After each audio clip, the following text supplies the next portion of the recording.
So now let's see about the diagnosis of Hirschsprung's disease. Hirschsprung's disease should be suspected in any infant who doesn't pass meconium within the first 24 hours of life. So usually നമ്മൾ 48 hours വരെ wait ചെയ്യാറുണ്ട്. എഴുതുന്നത് നിങ്ങൾ 24 to 48 hours of life എന്ന് എഴുതിയാൽ മതി. ഏതെങ്കിലും ഒരു കുട്ടി 24 to 48 hours മ്യൂക്കോണിയം പാസ് ചെയ്തില്ല എങ്കിൽ it indicates that the child has some problem with the GI system and you can suspect Hirschsprung's disease. The other suspicious things include newborn intestinal obstruction. So newborn period intestinal obstruction ഉണ്ടാവുകയാണെങ്കിൽ again you can suspect that the child might have Hirschsprung's disease. Then constipation or chronic abdominal distension in the first year of life. So first year infancy period constipation or chronic abdominal distension ഉണ്ടാവുകയാണെങ്കിൽ again you can suspect Hirschsprung's disease. The other investigations which are to be done are a detailed physical examination including a rectal examination. ഇതിൻ്റെ finding നമ്മൾ already പഠിച്ചതാണ്. Rectal എക്സാമിനേഷനിൽ നമ്മൾക്ക് എന്താ കാണാൻ പറ്റുക? Tight anal sphincter and an empty rectum. So അതിൻ്റെ സൈഡിൽ എഴുതിയിടുക. റെക്ടൽ എക്സാമിനേഷനിൽ you can observe a tight anal sphincter and an empty rectum. ഇനി അടുത്ത കാര്യമാണ് you have to obtain an abdominal plain film. So ഈ ഒരു പടത്തിൽ കാണുന്ന പോലെ തന്നെ അബ്ഡോമിനൽ എക്സ്റേ എടുത്തു കഴിയുമ്പോൾ യു ക്യാൻ സീ ബബിൾസ്, ഇങ്ങനെ കണ്ട മാതിരി ബബിൾസ് കാണാൻ പറ്റും, which indicates that there is large amount of flatus or gas collection within the abdomen. So abdominal plain film shows collection of flatus or gas within the intestine, which is again suspective of Hirschsprung's disease. ഇനി അടുത്ത ചെയ്യുന്ന investigation ആണ് barium enema.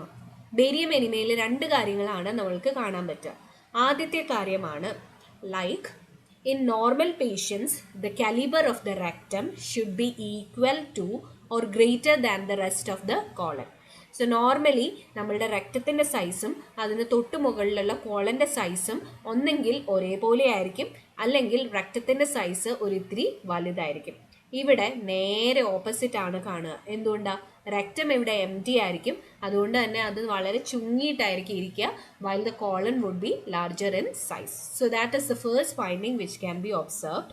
In normal patients, the caliber of the rectum should be equal to or greater than the rest of the colon.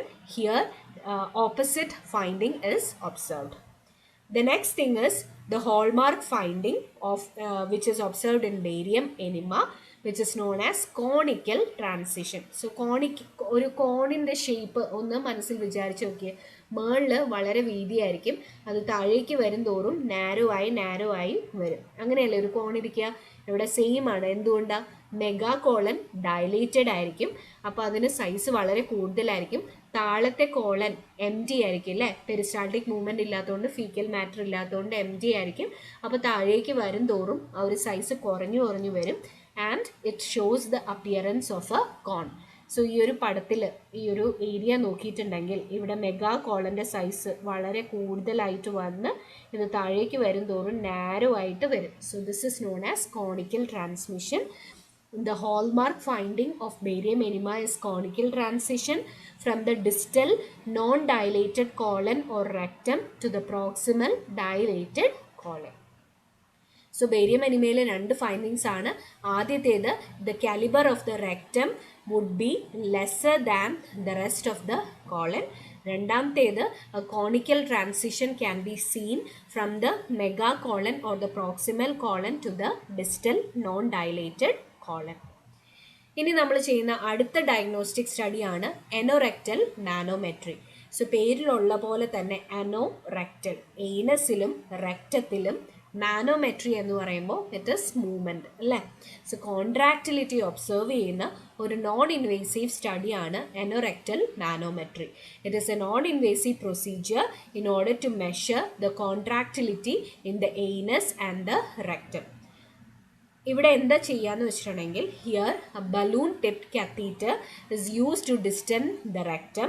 there is a pressure sensor at the internal anal sphincter in order to measure the presence or absence of the rectosphincteric reflex. So ഈ സ്റ്റഡിയിൽ നമ്മൾ ചെയ്യുക, ഒരു balloon tipped ആയിട്ടുള്ള catheter റെക്റ്റത്തിലേക്ക് insert ചെയ്യും, എന്നിട്ട് അതിനെ inflate ചെയ്യും. ഈ ബലൂൺ ടിപ്പ് കത്തീറ്ററിൻ്റെ അറ്റത്ത് ഒരു പ്രഷർ സെൻസർ ഉണ്ടായിരിക്കും. And this pressure sensor would be located at the internal anal sphincter. എന്തിനു വേണ്ടിയിട്ടാണ് ഈ പ്രഷർ സെൻസർ എന്ന് ചോദിച്ചിട്ടുണ്ടെങ്കിൽ, it is to measure the presence or absence of the rectosphincteric reflex. So ഇതുവരെ ക്ലിയർ ആയെന്ന് തോന്നുന്നു. എനോറെക്ടൽ മാനോമെട്രി എന്ന് പറയുമ്പോൾ ഏനസിലെയും റെക്ടൽ റീജിയനിലെയും കോൺട്രാക്റ്റിലിറ്റി ഒബ്സർവ് ചെയ്യാനായിട്ടുള്ള ഒരു നോൺ ഇൻവേസീവ് പ്രൊസീജിയർ ആണ്. ഇവിടെ നമ്മളൊരു ബലൂൺ ടിപ്ഡ് കാത്തീറ്റർ റക്റ്റത്തിൻ്റെ ഉള്ളിലേക്ക് ഇൻസേർട്ട് ചെയ്യും, അതിനുശേഷം അത് ഇൻഫ്ലേറ്റ് ചെയ്യും. ഈ ബലൂണിൻ്റെ അറ്റത്ത് ഒരു പ്രഷർ സെൻസർ ഉണ്ടായിരിക്കും, which is located at the internal anal sphincter, and we measure the presence or absence of the rectosphincteric reflex. In normal individuals, there is a fall in pressure in the internal anal sphincter and a contraction of the external sphincter. ഇതാണ് normally കാണുക. Internal സ്പിഞ്ചറിൽ ഒരു fall in പ്രഷറും external സ്പിഞ്ചറിൽ കോൺട്രാക്ഷനുമാണ് normal ആയിട്ടുള്ള ക്ലൈൻസിൽ observe ചെയ്യുക. ഇവിടെ നേരെ മറിച്ച് the child is having a megacolon or a Hirschsprung's disease, the pressure in the internal sphincter increases while the external sphincter contracts normally. So ഇതാണ് ഈ കുട്ടികളിൽ കാണാൻ പറ്റുന്ന ഫൈൻഡിങ്. നോർമലി ഇന്റേണൽ സ്പിഞ്ചറിലെ പ്രഷർ കുറയാണ് ചെയ്യേണ്ടത്, ഇവിടെ നേരെ മറിച്ച് സ്പിഞ്ചറിലെ പ്രഷർ കൂടും. എക്സ്റ്റേണൽ സ്പിഞ്ചർ നോർമലി കോൺട്രാക്ട് ചെയ്യും. So anorectal manometry നമ്മൾ ചെയ്യുക, a balloon tip catheter is inserted into the rectum, it is inflated, there is a pressure sensor at the internal sphincter. In normal clients, there is a fall in pressure in the internal sphincter while the external sphincter contracts. ഇവിടെ Hirschsprung's diseaseൽ the pressure increases in the internal anal sphincter while the external anal sphincter normally contracts. The final or the confirmatory അല്ലെങ്കിൽ the gold mark or gold standard in order to diagnose Hirschsprung's disease is a biopsy, where we go for a full thickness biopsy or a suction biopsy. Biopsyയിൽ എന്താ കാണാൻ പറ്റുക? Absence of the ganglionic cells. So these are the various diagnostic techniques which are used. The gold standard എന്ന് ചോദിച്ചിട്ടുണ്ടെങ്കിൽ it is a full thickness or a suction biopsy. പിന്നെ നമ്മൾ എനോറെക്ടൽ manometry ചെയ്യും. അതിന് പുറമെ ചെയ്യുന്ന വേറെ സ്റ്റഡീസാണ് barium enema and abdominal plain film.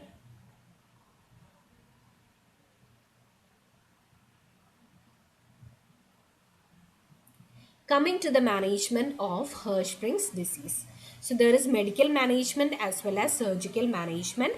So first let's see about the medical management. So medical management, it depends upon the time of diagnosis, and we have to start the treatment as early as possible. The initial management includes use of stool softener. So our constipation ഒക്കെ relieve ചെയ്യാനായിട്ട് stool softener start ചെയ്യും. Isotonic enemas can be given and a low residue diet can be given. So medical മാനേജ്മെൻറ്റിൽ നമ്മൾ initial management ആയിട്ട് കൊടുക്കുന്നത് stool softeners, isotonic enema and low residue diet. Low residue diet ആ ഒരു സ്റ്റൂളിൻ്റെ ബൾക്കിനെ reduce ചെയ്യാനായിട്ടാണ് കൊടുക്കുന്നത്.